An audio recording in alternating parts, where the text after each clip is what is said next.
Gadson, he played at Army. Played at Army in 1985, graduated in 1989, and then got shipped off to fight the war in Iraq. And obviously gave the second biggest sacrifice in the military. Was able to survive, which is the ultimate, but also had a major injury. Took his legs. But this guy is awesome. He's a true American. He's a hero. Colonel Gadson. First, let me say how special it is to be amongst you guys. Football has always been a huge part of my life. Even today, I get a chance to be around you. These are your brothers. You guys are brothers. And what I want to share with you is this brotherhood can truly last the rest of your life. Congratulations on your victory over Western Michigan just a couple days ago. I was just telling Coach, ironically, the very first football game that I ever played in my life, college football game, was against Western Michigan 39 years ago at West Point. We won. Coach Harbaugh, Jack Harbaugh, was the head coach of Western Michigan. I know he's a Bowling Green alum and from here. His kids were born here. He was the head coach. My head coach, Coach Jim Young, is a graduate of Bowling Green University. You see how we're connected? We are connected in so many ways. And this game has a chance to make a connection in your life that will last your entire life. But it's more than a game. It's really your kind of understanding of life. It's about life and how you can connect and focus not on tomorrow, not on the next game or the next opponent or where you're going tonight or what spring break's about. It's about being where you are. It's about being present. Can you focus your energy on where you are? Can you truly do that? Not just as an athlete, but as a student, as a brother, a sister, a parent. Can you be where you are? Because I can tell you, if you can be where you are, that is the first step to being your best. You cannot be your best. You might be good. You might be the best on the team. But you can't be your best if you're holding on to yesterday. You can't be your best if you're not present, if you're worried about tomorrow. That's what this life's about. That's what this game has a chance to teach you. Look, we're all human, and it's about your ability to be self-aware. Hey, I'm worried about my next class. Hey, I'm worried about the next play. I'm worried about the next down. You can only play the down, gentlemen, that you're on the field, that play. Forget the play you screwed up on, and don't worry about the play that's yet to come. Be accountable to this down.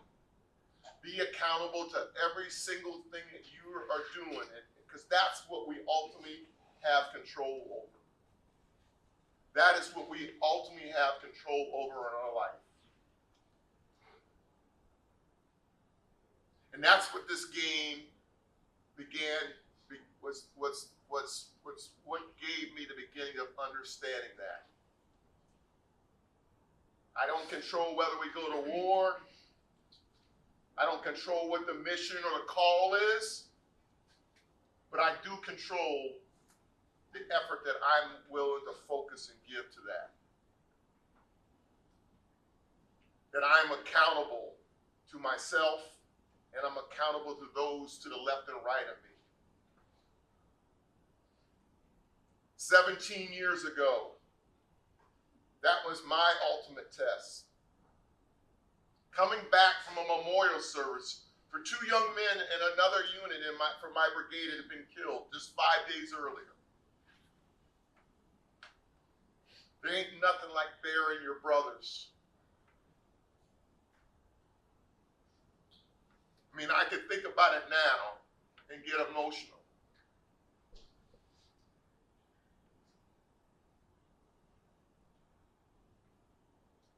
So after attending this ceremony, I'm going back to my headquarters, and that's when I get hit. Command detonated. It wasn't random. Command detonated. Someone tried to kill me. I'm in a 15,000-pound armored vehicle that got lifted off the road and it blew me out of the vehicle.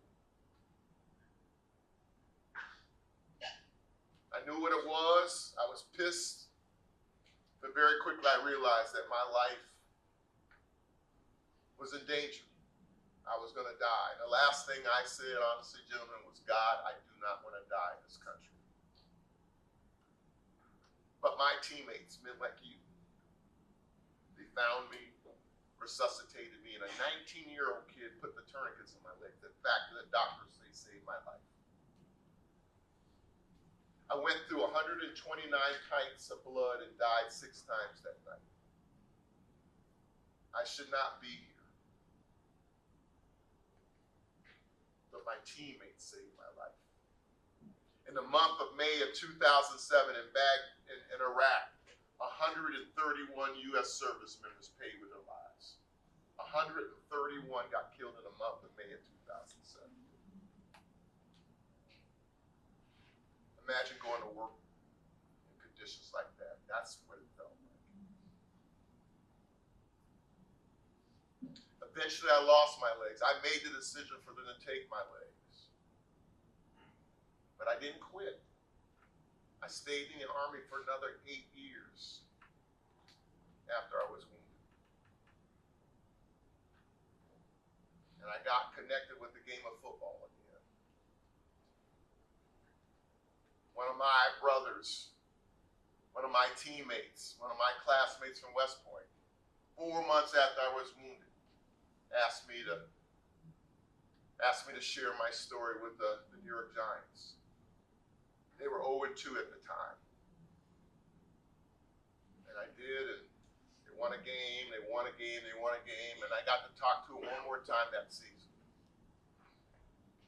The night before they played the undefeated New England Patriots in Super Bowl 42. And we won. So I got not one, but I got 2 Super Bowl rings. It was a goal of my life, something I dreamed of. Not the way I imagined. But life, I'm going to tell you, gentlemen, life will rarely turn out the way that we imagine it. Doesn't mean it can't turn out great. You control your effort. You control your focus. You create your opportunities by your will and your determination and your focus. Yes, we get knocked down. Some of us harder than others, but we all have within us an ability to overcome. We all have that. You're in here because you've displayed that.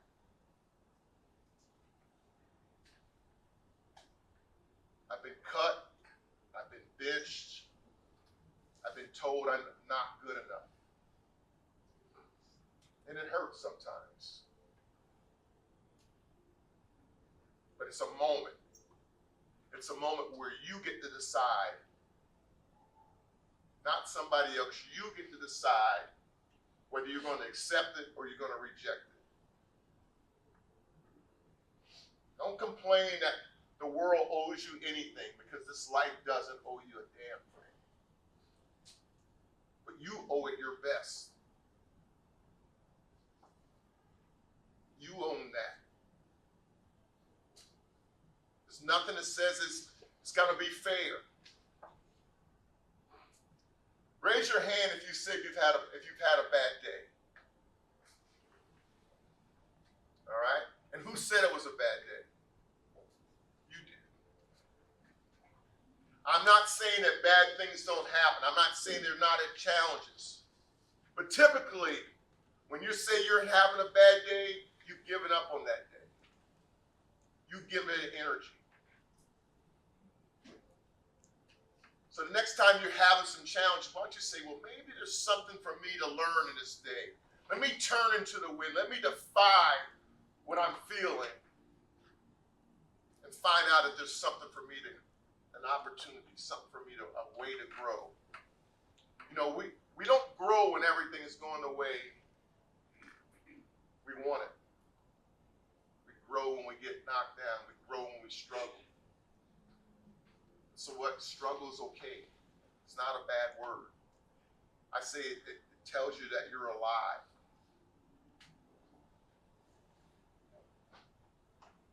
If you're not struggling, if you're not fighting, then you're shortchanging this life. You're shortchanging your life.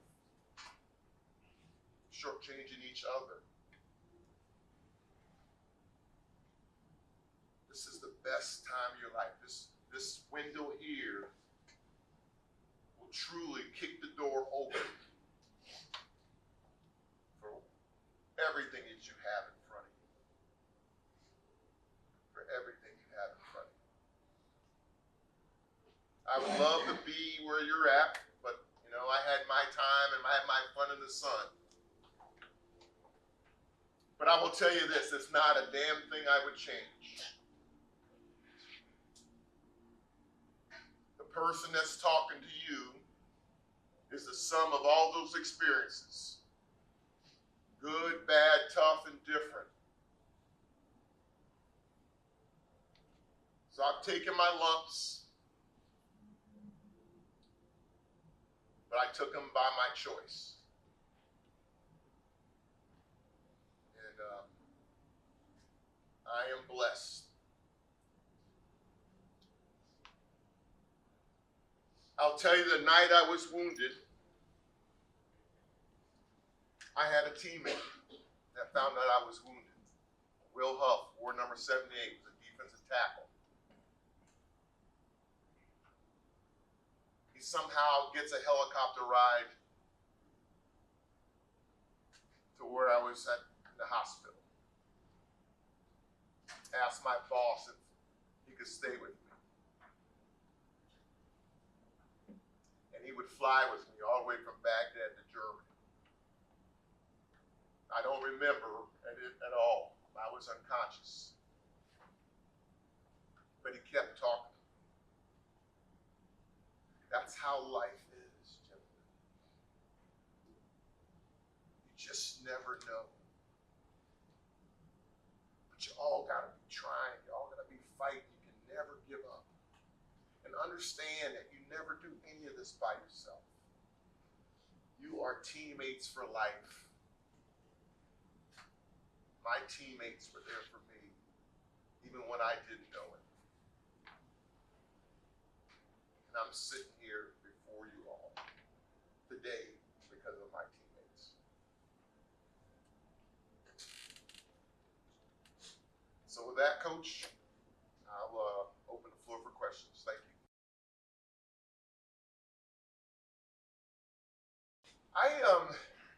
My perspective on, challenge is just, don't give it any emotion, first of all. So so acknowledge this is a challenge, but that's it. I'm not going to give it any more energy than that, because then I can't be my best. I don't have to put a label on it.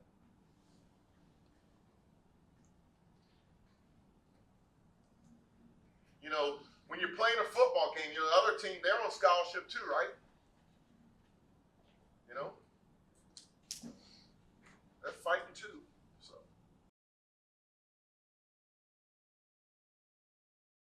Right. So again, I talk about, owning your energy. There are very few things that we control in our lives. I rode here in a car. I wasn't driving, but I drive. I only control one vehicle on the road. That's mine. There's thousands of cars that can impact my life. What do you do? Own your energy, gentlemen. Own your energy. Start to have a consciousness about, like, I am getting mad about something I can't control.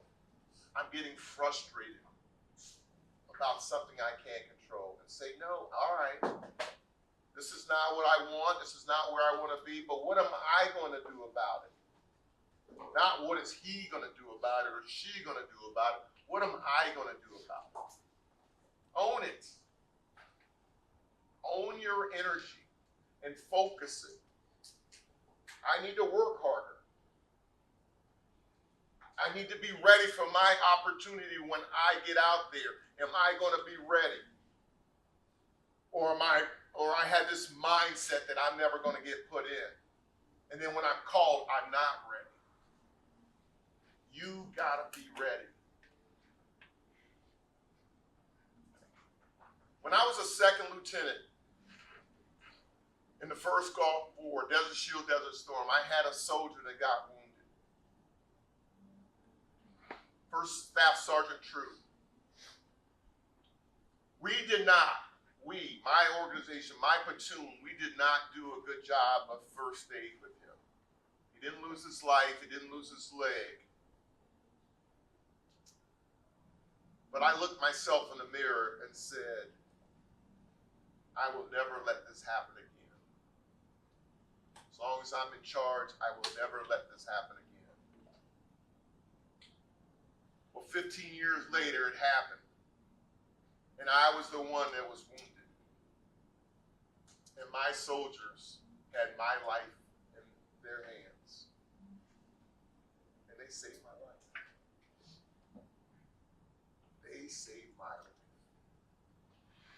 I could have never imagined that. But our efforts matter. You don't want to ever be going, I wish I did better. I wish I tried harder. Focus your energy on today.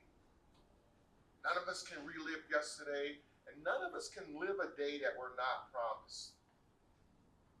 We all have an expiration date, gentlemen. We all have an expiration date. Every single one of us in this room, one day will not have a tomorrow. So don't worry about that day. We all know it's going to happen. Don't worry about that. Make the most of this day. Own it. You wake up, you thank your God that he lets you wake up today, and you got nothing but expectations about making it a good day, because he lets you wake up. What more can you ask for? Keep it that simple.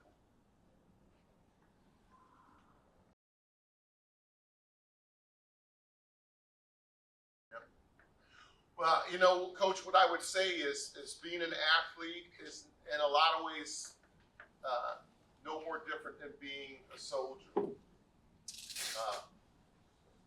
The outcomes, what's at stake is different, but you know, there's a word that I like to tie them both together. It's called commitment. You know, commitment in my definition, it's about what's in. It's blind. It comes without condition. If your commitment to this team has a condition, then it's not a commitment. It's something else. You have to find another word.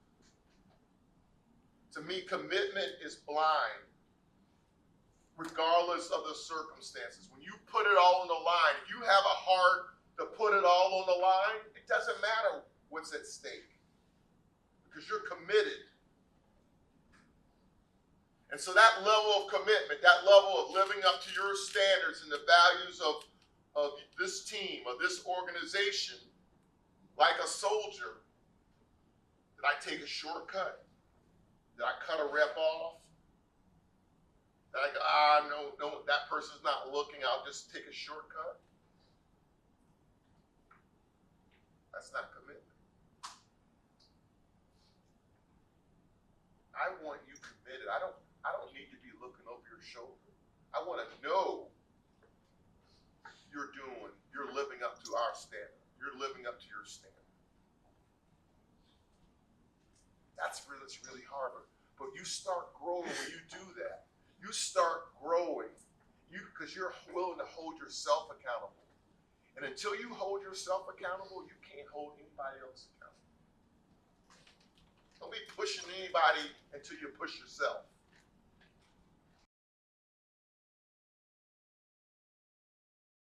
Yeah, well, great question. And to me, being a leader is not so much necessarily about being in charge. I mean, yeah, that's the responsibility you have.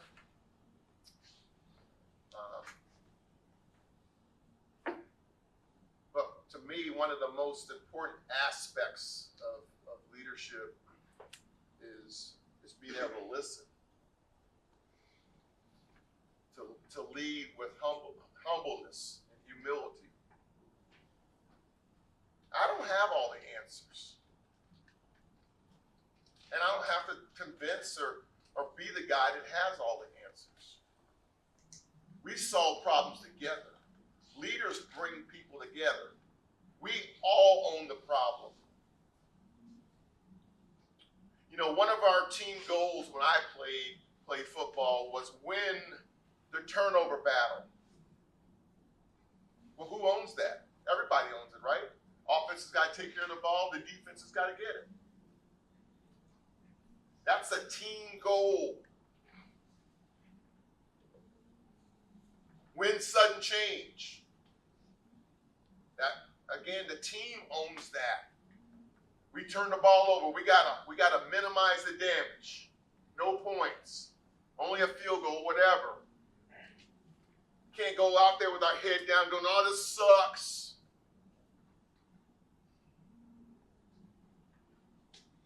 Those are the opportunities in life that sort of dictate that we sort of rise to the occasion. I believe I think as I got older as a leader, I understood that, this is about us solving problems, not me solving problems. Maybe sometimes I aim us in the right direction. I encourage us that there's things that my experience maybe anticipates, and hopefully we're in a good position to be prepared to take on whatever we need to take on. But really, it's an understanding that you all solve the problems. You guys are the ones that feel.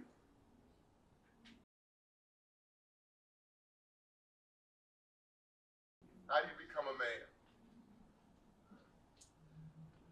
That's a good question. I think, I don't know that there's a moment, like, I don't know, like a switch or something that says I went from a boy or a teenager or whatever to a man. But I think for me, it's about accountability. When you're accountable for your actions. When you live your life to the standards consistently that you want to live your life by, whether it's through your faith, when you're holding yourself accountable, I think that's part of. I think that's when you're a man. I don't know. There's nothing that announces that you've crossed this threshold. But when you're doing the right thing, when you're living up to your best, and you know that you're living up to your best, I think that's a good indicator.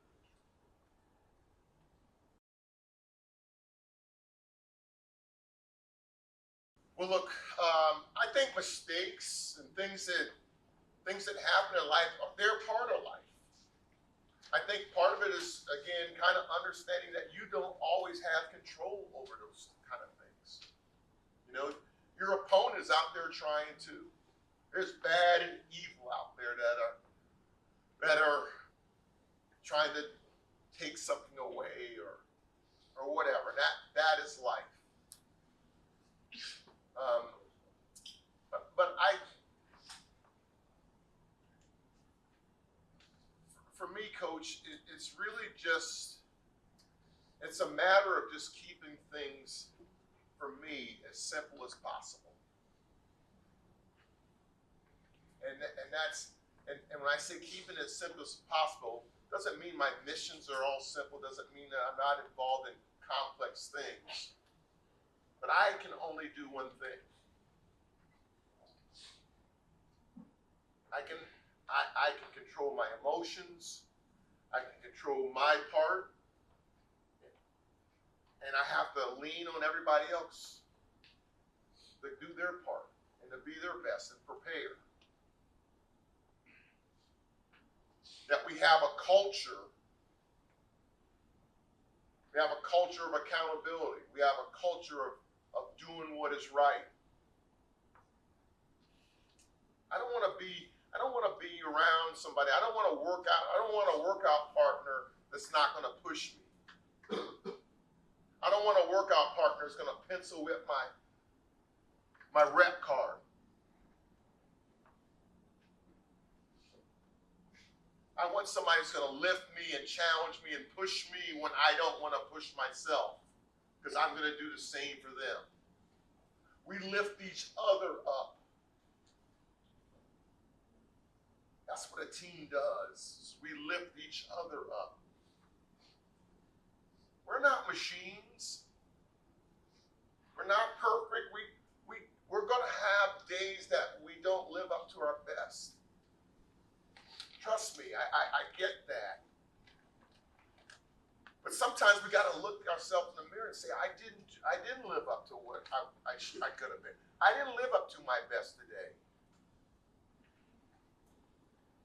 But I'm going to get after it tomorrow. It's okay to acknowledge our failures. It's okay to acknowledge our shortcomings. We can't go around fooling ourselves that, our shit doesn't stink, right?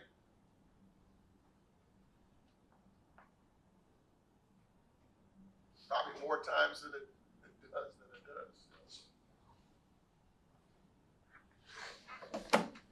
The other thing that I just want to say is, look, have fun. I know this is a serious game.